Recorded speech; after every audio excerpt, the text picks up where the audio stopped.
इस कथा को सुनना। कहते हैं श्राद्ध पक्ष में ये कथा अगर सुन ली जाती है तो ब्राह्मण घर से अगर भूखा गया हो या दूसरी जगह से भोजन कर दूसरे घर में भोजन करने आए हो और हमारे पितर तृप्त नहीं होते हो, तो रहू और रहनी की कथा हमारे पितरों को जब सुनाई जाती है तो हमारे पितर संतुष्ट होकर आशीर्वाद प्रदान करते हैं। ये वो रहनी और रहू की कथा। बहन का नाम है रहनी और भाई का नाम है रहू। बड़ी सुंदर भाई बहन की शादी हो गई, किसी कारणवश रहनी का पति चले गए, समाप्त हो गए, पर रहनी शिव भक्ति से दूर नहीं है। रहनी शंकर जी की आराधना में डूबी रही थी, रहनी शिव भक्ति में लगी रही। संपूर्ण आस्था चैनल के श्रोता, फेसबुक यूट्यूब के श्रोता और इस अशोक नगर के सभी श्रोता दिल से सुनिएगा। इस कथा को श्राद्ध पक्ष में अवश्य सुनना चाहिए। रहनी जिसका पति नहीं, घर में 2 बच्चे हैं, छोटे हैं बहुत, और ये रहनी और रहू ये दोनों बहन भाई हैं।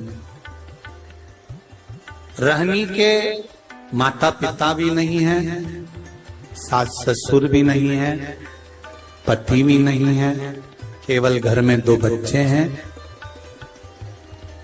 लकड़ी संविदा तोड़ कर लाती है और उसको बेचकर देकर थोड़ा सा चना इकट्ठा कर अपने बच्चों का पेट भर देती। भाई रहू जिसकी धर्म पत्नी थोड़ी प्रीत था, ससुराल में कम थी। एक बात का थोड़ा स्मरण रहे अपने जीवन में।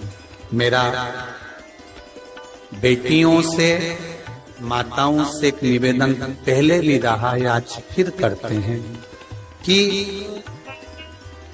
जब आपका मंगल विवाह हो जाए, शादी हो जाए, विवाह के बाद में प्रयास करना कि इस शरीर को, इस मन को, चित्त को मायके से ज्यादा ससुराल में लगाने का प्रयास करना, तो कोई घर नहीं टूटे। रहनी अपने मायके से ज्यादा प्रीतता नहीं रखती। भाई रहू का बड़ा प्रेम था भाभी घर में। अब श्राद्ध पक्ष का समय आया, रहू ने अपनी पत्नी से कहा कि पिताजी को गए हुए समय हो गया, माता को गए समय हो गया, दादा दादी को गए समय हो गया, मैं गया का पिंड करने के लिए प्रयागराज, काशी गया, यहाँ पिंड देकर मैं पुनः वापस आऊंगा और शिव जी की आराधना कर अपन भजन करेंगे, कीर्तन करेंगे, स्मरण करेंगे। तुम एक काम करना, अपनी धर्म पत्नी से रहू कहता है कि किसी ब्राह्मण को बुलाकर मैं जहां जहां पिंड दान करने के लिए जाऊं, आप दादा दादी के श्राद्ध में, माता पिता के श्राद्ध में किसी ब्राह्मण को बुलाकर भोजन करा, किसी ब्राह्मण को बुलाइएगा, भोजन कराइएगा। जब ये सुना तो धर्म पत्नी ने कहा, सुनो स्वामी, ब्राह्मण को भोजन करने बुलाऊं और ब्राह्मण अपने घर में ना आए, उसका एक कारण था। जिस ब्राह्मणों के घर के पास रहू रहता था, रहू की धर्म पत्नी इतनी ज्यादा लड़ोकी थी, इतनी लड़ती थी कि जितने ब्राह्मण आसपास में रहते थे उनकी सबकी पत्नी से रहू की पत्नी का झगड़ा हो चुका। तो ब्राह्मण भोजन करने इसके घर में नहीं आए। रहू की पत्नी ने कहा मैं ब्राह्मणों को बुलाऊं और वो नहीं आए तो रहू ने जाते जाते कह दिया, काम करो, मेरी बहन और मेरे भांजा भांजी को भोजन करने के लिए बोला। सनातन धर्म के अंतर्गत एक भांजे को या एक भांजी को भोजन कराना मतलब 100 ब्राह्मण को भोजन कराने के बराबर है। सनातन धर्म की रीति है ये माला। एक भांजे को या एक भांजी को भोजन कराना 100 ब्राह्मण को भोजन कराने के बराबर है। तो तुम एक काम करो, मेरी बहन रहनी को बुलाओ और अपने भांजा भांजी को बुलाओ, क्योंकि भांजा भांजी छोटे हैं, अकेले आ नहीं सकते, उनको बुलाकर भोजन कराओ। अब पति ने कहा कि तुम उनको भोजन करा देना, और पति चले गया। धर्म पत्नी इतनी विचित्र थी कि उसने अपनी ननंद को बुलाया तो सरी, पर भांजा भांजी को मना करवा दिया कि उनको लेकर मत आना, और भोजन करने के लिए ननंद को नहीं बुलाया, भोजन का काम करने के लिए ननंद को बुलाया, और निमंत्रण मायके वालों को दे दिया कि श्राद्ध में मेरे दादाजी का श्राद्ध है, माता पिता का श्राद्ध है, आप सब आओ। मायके वाले श्राद्ध का भोजन करने आ गए। ननंद को निमंत्रण देकर बुलाया, जी आपकी माताजी और पिताजी का श्राद्ध है, अगर आप नहीं आओगी तो श्राद्ध में अच्छा नहीं लगेगा। ननंद आई, और ननंद ने आने से पहले अपने बच्चों से कहा कि मैं नाना के घर जा रही हूँ। बच्चों की आंख में जल भरा हुआ था। माँ, आप हम दोनों को छोड़कर जा रही हो, हमें भी साथ ले चलो, हम भी चलना चाहते। नहीं, तुम्हारे मामी जी ने केवल मेरा निमंत्रण करा है, मैं जाऊंगी, तुम रुको। माँ, 2 दिन से लकड़ी नहीं मिली, जलवृष्टि हो रही थी, लकड़ी नहीं मिल पाई तो बेच नहीं पाई, 2 दिन से अन्न घर में नहीं आया, हमें भोजन नहीं मिला। माँ, आज तू चली जाएगी, फिर भोजन कौन दे? बेटा बेटी कह रहे हैं, माँ 2 दिन से भोजन नहीं मिला है, माँ हम बहुत भूखे हैं। माँ कहती है, तेरे नाना और नानी का श्राद्ध है, मैं जा रही हूँ, मैं मामी से कहूंगी कि बच्चे भूखे हैं तो भोजन दे देगी मामी। इसको नहीं मालूम था कि ननंद को केवल काम करने के लिए बुलाया। रहनी गई, घर में पहुंची, बहुत मेला लगा हुआ था मायके का। खुश हो गई रहनी, आज मेरे माता पिता का श्राद्ध हो रहा है और इतने मेहमान आए। जब माता पिता के श्राद्ध में 10 ब्राह्मण, 20 ब्राह्मण, 25 ब्राह्मण भोजन करते हैं, तो दुनिया की कोई ऐसी ननंद नहीं होगी जिसके चेहरे पर प्रसन्नता ना हो कि मेरे मायके में इतने लोग भोजन करते हैं, मुझे गर्व महसूस होता है। रहनी की आंख में खुशियों के अश्रु आ गए। मेरे माता पिता कितने भाग्यशाली हैं। जो जैसा होता है उसके मरने के बाद भोजन भी वैसा ही होता है। जो मरा उसके हृदय में खुशियां रहती है ना कि इसको भी भोजन कराओ, इसको भी भोजन कराओ, इसको भी भोजन कराओ, इसको भी भोजन कराओ। ये जो मिला है ये आपका नहीं है, ये आपके पूर्वजों का है। अब रहनी पहुंच गई, रहनी वहां पहुंच गई। क्या जाकर देखा रहनी ने कि चारों तरफ महासुख ही सुख, चारों तरफ वहां पर आनंद ही आनंद है। रहनी ने जैसे ही पांव रखा, भाभी ने रहनी का हाथ पकड़ा और हाथ पकड़कर भाभी रहनी को सीधे रसोई घर में ले गई। और रहनी, सुनो, आपके माता पिता का श्राद्ध है, अगर बेटी भोजन बनाएगी तो माता पिता के श्राद्ध में माता पिता उसको प्रेम से ग्रहण करेंगे, लेंगे। बहुत समझने वाली बात है श्राद्ध पक्ष की। एक निवेदन आप सबसे करना चाहेंगे कि इसको जरा समझिए, इसको जरा जानना कि आप अपने घर में अगर नाना नानी का श्राद्ध कर रहे हो, भोजन बना रहे हो तो ठीक है, पर मायके में जाकर श्राद्ध का भोजन अगर बेटियां बना रही हैं, ससुराल से गई मायके और मायके में जाकर अगर बेटियां भोजन बना रही हैं तो वो श्रेष्ठ नहीं। मायके में जो भाभी हैं, भैया हैं, परिवार है, कुटुंब है, वो भोजन का निर्माण करे तो उसमें सुख का अनुभव होगा। पर भाभी ने कहा जी भोजन आपको बनाना है क्योंकि आपके माता पिता का श्राद्ध है, तो माता पिता प्रसन्न होंगे, माता पिता को आनंद की अनुभूति होगी, माता पिता आनंद में होंगे। रहनी ने कहा ठीक है, अगर मेरे माता पिता मेरे हाथ का भोजन करना चाहते हैं तो मुझे बनाने में क्या दिक्कत, मैं बना देती। रहनी ने भोजन बनाया। बेटी इंतजार कर रही है कि ब्राह्मण आएंगे मैं भोजन परोसूंगी, और ब्राह्मण आए तो मैं भोजन परोसूं, इसका इंतजार बेटी को हो रहा था। पर रहनी ने देखा ना कोई ब्राह्मण आया, ना कोई संत आया, ना कोई सदगुरु आया, ना कोई वहां भोजन करने के लिए पहुंचा। अगर वहां पर पहुंचे तो केवल भाभी के मायके वाले पहुंचे, जो सब भोजन करने के लिए लग गए। और रहनी से कहा गया कि इन सबको भोजन परोस दिया जाए। भोजन परोसा गया, सबने खाया। आखिरी में रहनी जब भोजन के लिए बैठी तो भाभी ने कहा जी हमारे गोत्र का श्राद्ध है, इसलिए आप इस गोत्र में भोजन मत करो। हमारे गोत्र का श्राद्ध है इसलिए आप इसमें भोजन ना करिए।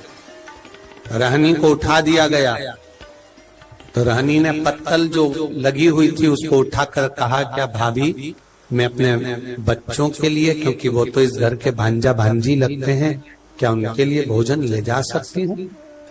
रहनी ने जब पूछा तो भाभी ने कहा नहीं दीदी, ये जो बचा हुआ भोजन जब एक पत्तल में लग जाता है तो हम इसको बाहर नहीं भेजते, आप रखे रहने दो। माँ रहनी रोती रोती अपने ससुराल पहुंच गई।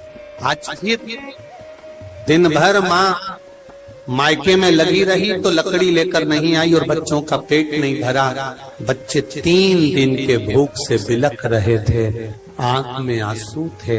माँ भी आज रो रही थी कि जिस मायके में बेटी जाती थी कभी माँ बाप उसको भूखा नहीं आने देते थे, और भूखा तो भूखा, कभी माँ बाप उसको खाली नहीं आने देते थे, कुछ ना कुछ रखकर अवश्य भेजते थे। आज वो मायके से भूखी भी गई और कुछ भांजा भांजी के लिए भी नहीं दिए।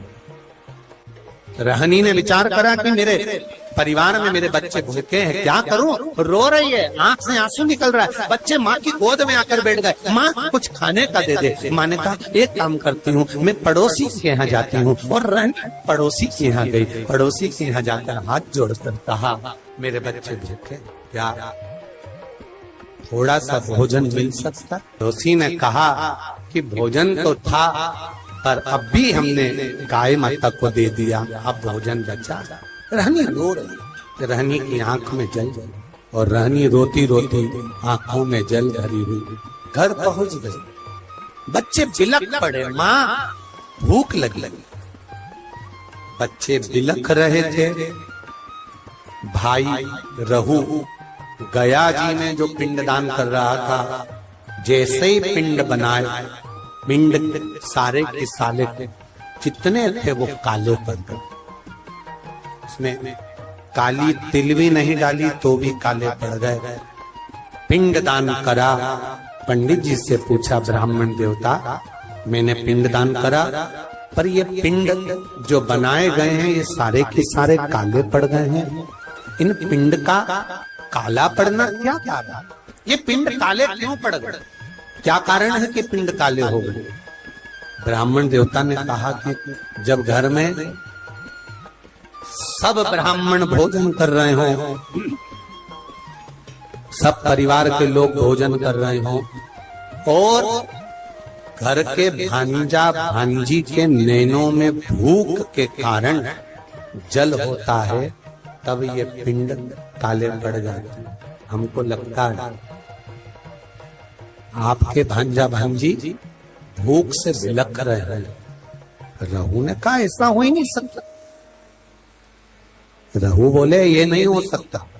मैं अपनी धर्म पत्नी को कहकर आया हूं कि अगर ब्राह्मण भोजन करने ना आए तो मेरी बहन को भोजन करने बुलाना, भांजा भांजी को भोजन करने बुलाना।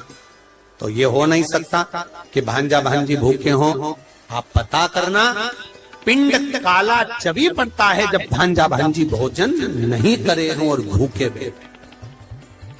महाराज, शिव महापुराण की कथा यहाँ तक कहती है, अगर आपके घर में ब्राह्मण भोजन करने आए हैं और अगर घर में बहन बेटियां हैं, भांजा भांजी हैं, तो इंतजार मत करना कि ब्राह्मण उठेंगे इसके बाद हम भांजा भांजी को भोजन देंगे। आप तो ब्राह्मण के साथ भांजा भांजी को भी भोजन करने बिठा सकते हो या पहले भी जिमा सकते हो, उसमें कोई दोष, उसमें कोई दोष नहीं। जब भांजा भांजी अगर भोजन करे तो उसमें दोष नहीं। आप जिमाओ। रहनी के बच्चे भूखे बिलक रहे, रहू को रहा नहीं गया, गया जी का पिंड कर कर रहू सीधे घर पहुंचा। घर में जाकर पत्नी से पूछा, क्यों मेरी बहन आई थी? हाँ, ना मानो तो पूछ लो सभी से, बहन आई थी कि नहीं आई थी? सबने कह दिया आई थी, रहनी आई थी। हाँ, तो इसको लगा कि रहनी आई थी तो बच्चे भी आए होंगे, इसने नहीं पूछा। घर गया बहन को, दीदी, ओ दीदी। हाँ भैया, वीरा क्या हो गया? दीदी, जिस दिन मैं पिंडदान करने के लिए गया था, जिस दिन मैंने पिंड दिया, उस दिन तेरे बच्चे क्या भूखे थे बहन? क्या तेरे बच्चे भूखे थे? रहनी भाई के गले लगकर रो पड़ी, भैया केवल बच्चे ही नहीं, तेरी बहन भी तेरे दरवाजे से भूखी आई, आंखों में जल। तू चिंता मत कर बहन, मेरे माता पिता और इन भांजा भांजी के नाना नानी का श्राद्ध अब इस घर में करना। मैं विश्वास से कहता हूं बहन कि पितृदेव कृपा जरूर करेगा। कर भैया, भोजन होता तो मैं अपने बच्चों को ना करा देती, तो क्यों चिंता करता? कल मैं भोजन भेजूंगा, तू श्राद्ध की तैयारी कर। तैयारी श्राद्ध की। भाई ने एक बैलगाड़ी में सामान भरवाया, भेजने लगे। जैसे ही बैलगाड़ी में सामान भरकर भेजा, पत्नी ने पूछ लिया, इतना सारा आटा चावल शक्कर घी कहाँ जा रहा है?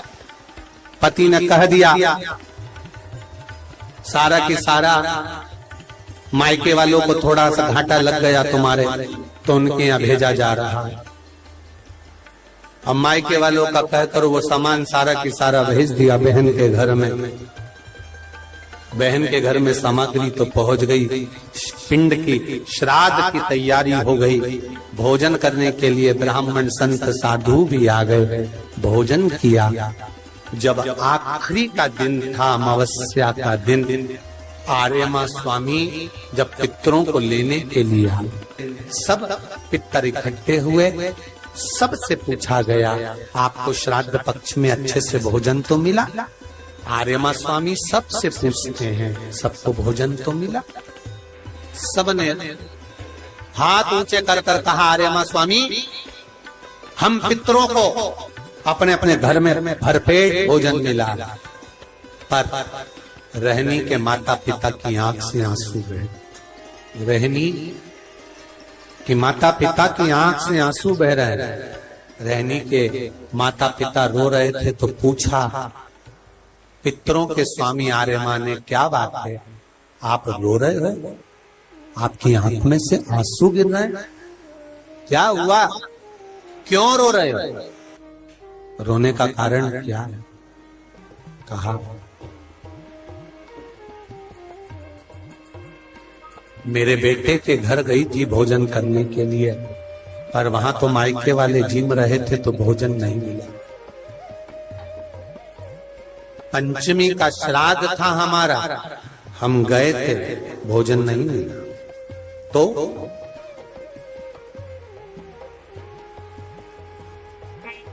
श्राद्ध पक्ष में पितरों को छोड़ा जाता है, भोजन मिला तो ठीक है, नहीं मिला पितर चले गए। चंद्रलोक से पितृलोक के बीच में एक पितृलोक का सीढ़ी पड़ती है, जीना, सड़ा सीढ़ी, जिसपे पितर चढ़ के पितृलोक जाता। उस सीढ़ी पर कौन रुकता है? उस सीढ़ी पर पितृलोक में जाते समय कौन रुकता है? तर्पण शिव महापुराण की कथा कर रही है कि पंचमी का श्राद्ध था, पितर आए पर आपके यहाँ पर उनको भोजन नहीं मिला, वो पंचमी के दिन का श्राद्ध नहीं जीम पाए, चले गए। पितृलोक की सीढ़ी पर जाकर बैठ जाते हैं। अंदर जो पितर जाते हैं, वो पितर जब अंदर जाते हैं, जाने के बाद बात करते करते जाते हैं कि हमारे बेटे ने हमको खीर खिलाई, हमको पूड़ी खिलाई, और उनके मुख से जो राल टपकती है, तो जो पितर भूखे रह जाते हैं वो पूरा साल उनकी राल को चाटते हैं और बद्दुआ देते हैं कि हमारे बेटे 5 5 4 4 3 3 2 2 इतने बेटे और हमको भूखा छोड़ दिया। तो वो बद्दुआ देते हैं, जिसके कारण बस पितृ दोष होता है। और फिर ब्राह्मण देवता कहते हैं कि ये पितृ दोष हो गया। पितृ दोष क्यों हुआ? क्योंकि वो भूखे रहे। तुम रो रहे हो? हाँ, मेरे बेटों ने भोजन नहीं कराया मुझको। मेरा बेटा चले गया था पिंड करने के लिए, बहू को कह गया था कि भोजन करा देना, पर भोजन नहीं मिला मुझको। फिर हमारी तिथि निकल गई। मेरा बेटा आया, बहन के घर, बेटी के घर में उसने भोजन बनवाया तो हमारे निमित्तार्थ भोजन कराया। तो रो क्यों रहे हो? तुम्हें अमावस्या के दिन भोजन तो मिला ना, तुम्हें रोने का जरूरत क्या है? क्यों रो रहे हो? पितर कह रहे हैं, रो इसलिए रहे हैं कि बेटी के घर का खाया है। अगर शास्त्र कहता है कि बेटी के यहाँ का खा लो तो वैकुंठ निवास नहीं मिलता, तो हमें क्या निवास मिलेगा? शिव महापुराण की एक बात अच्छे से सुन लेना। अगर बेटी कमा रही है, बेटी समझदार है, आपने बेटी को अपने पांव पर खड़ा करा है और बेटी में विद्वत्ता है, और बेटी अगर कमा रही है, समझदार है, उसको कमाने के लायक तुमने बना दिया, या बेटी का घर तुमने अच्छा ढूंढा, जमाई अच्छा ढूंढा, लड़का अच्छा ढूंढा जो बेटी को स्नेह वश रखता है, तो ऐसी बेटी के घर का खा भी लोगे तो नरक नहीं जाओगे। बेटी प्रसन्नता में, बेटी प्रसन्नता में खिलाती, बेटी के घर का भोजन। हाँ, मैंने किया है, तो मैं पितृलोक में कैसे, किसको मुंह दिखाऊंगी? मैं पितृलोक में कैसे जाऊंगी? कहा आर्यमा स्वामी ने, घबराओ मती, तुम्हारी बेटी के घर में तुमने भोजन किया है, पर बेटी के घर में भोजन किया तो वो भोजन तुम्हारे बेटे ने ही भेजा था, बस धर्म पत्नी को नहीं बताया था। पहुंचा तो था, चिंता ना करिए। बेटी के घर में श्राद्ध हुआ है तो भांजा भांजी ने नाना नानी का श्राद्ध करा है। सनातन हिंदू धर्म में जब गया जी में पिंड देने जाते हो, तर्पण करने जाते हो, पिंडदान करने जाते हो, तिलांजलि करने जाते हो, तो आज भी सनातन हिंदू धर्म में माता पिता के नाम के साथ में, दादा दादी के नाम के साथ में पूछा जाता है नाना नानी का नाम। बोलो सही है कि गलत है? नाना नानी का नाम बोलिए, पर नाना नानी का नाम बोलिए, वहां बुलाया जाता। नाना नानी के घर का भी अगर भांजा भांजी अगर कर रहे हैं, श्राद्ध पक्ष मिलेगा अवश्य। तो क्या हमें भोजन मिला है? हाँ, हम आशीर्वाद दे दें। रुको, रहनी शाम के समय दिया लगाने आई, उसके बच्चों को ले कुछ ऐसा दे देना, कुछ ऐसा दे देना कि रहनी को लकड़ी नहीं बेचना पड़े और बच्चों को भूखा नहीं देना पड़े। रहनी शाम को दिया लेकर पहुंची घाट पर, जहां पर पितृ जल का प्रतीक्षा कर रहे थे, पानी पीने की तैयारी में थे, और पिता पानी का आचमन कर रहे थे। आर्यमा स्वामी ने आवाज लगाई, चलिए चलने की तैयारी करिए, और अपने अपने घर के बच्चों को जिन जिन के यहाँ पर भोजन करा है उनको आशीर्वाद प्रदान करो। रहनी आंख में आंसू भरी, रहनी आई, रहनी ने आकर दीप अपने बच्चों से कहा आप लगाओ दीप। कहा माँ आप दिया नहीं लगाओ? माँ कहती है मेरा हाथ खाली, तुम्हारे पिता नहीं, पास में शिव मंदिर था।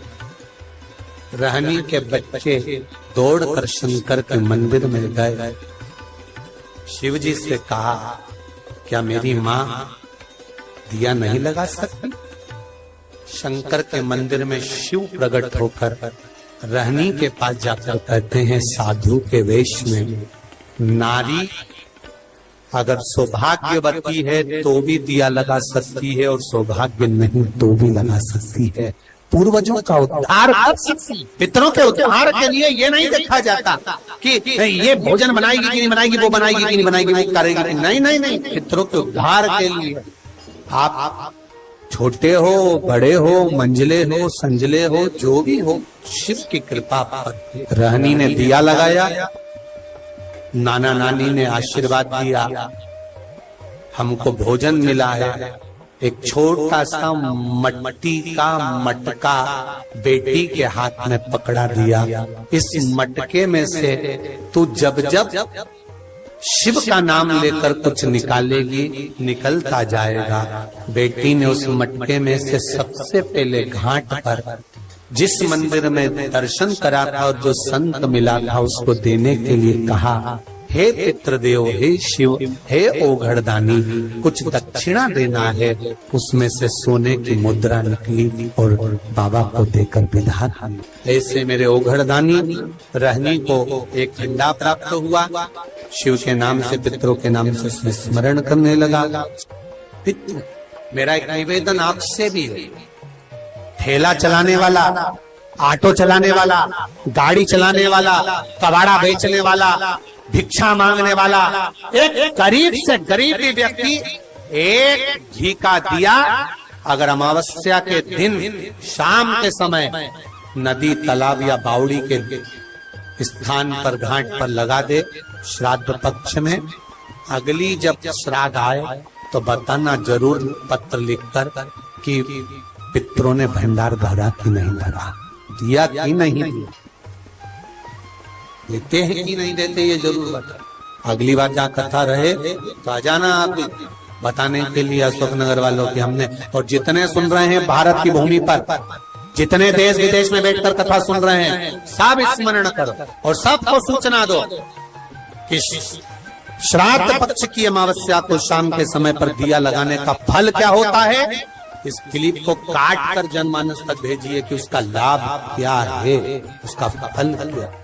तो जब पितरों का स्मरण होगा, कोई ब्राह्मण भोज कराए, पितरों के लिए तर्पण करे, तिलांजलि दे, पिंड दे, भोजन दे, यज्ञ करे, अनुष्ठान करे, यदि स्वधा स्वधा स्वधा 3 बार, स्वधा 4 बार, स्वधा 5 बार, ऐसे स्वधा का यदि 5 बार भी कोई नाम ले लेगा तो उसको पिंड और तर्पण का पुण्य फल पितरों तक पहुंच जाएगा। स्वधा, इसलिए मां जगतजननी की स्तुति में स्वधा का स्मरण आया। से कह दे कि तेरे शरीर में ये रोग हो गया, कोई ने कहा बड़ा रोग हो गया, कोई ने कहा कैंसर जैसा रोग हो गया, कोई ने कहा किडनी बेकार हो गई, कोई ने कहा थायराइड हो गया, कोई ने कहा चर्म रोग हो गया, कोई ने कहा ये हो गया, कोई ने कहा शरीर में, कोई ने कहा पत्रिका देखकर ज्योतिषी ने कहा तुम्हारा ग्रह बेकार चल रहा है, तुम्हारे ग्रह पूरे तरह से बेकार हो गए। कोई कहे कुंभ राशि बेकार हो गई, कोई ने कहा ये राशि बेकार हो गई, कोई ने कहा वो राशि बेकार, कोई ने हाथ देखकर कह दिया कि तेरी किस्मत में ये सुख नहीं है। अगर पितृपक्ष में, पितृपक्ष के अंतर्गत यदि शिवजी के मंदिर में जाकर 1 लोटा जल, 3 चावल के दाने, 3 बेलपत्र पितरों का स्मरण कर कर स्वधा स्वधा स्वधा स्वधा कहकर पितरों के हेतु भी अगर समर्पित कर दो तो शिव उसको स्वीकार कर कर स्वधा पितरों से कहकर कल्याण कर देती, दुख समाप्त हो जाता, कष्ट मिट जाता। स्वधा कोई ने हाथ देखकर कह दिया कि तेरी किस्मत में ये सुख नहीं है। अगर पितृपक्ष में, पितृपक्ष के अंतर्गत यदि शिवजी के मंदिर में जाकर 1 लोटा जल, 3 चावल के दाने, 3 बेलपत्र पितरों का स्मरण कर कर सुधा सुधा सुधा सुधा कहकर पितरों के हेतु भी अगर समर्पित कर दो तो शिव उसको स्वीकार कर कर सुधा पितरों से कहकर कल्याण कर देती, दुख समाप्त हो, कष्ट मिट जाता। सुधा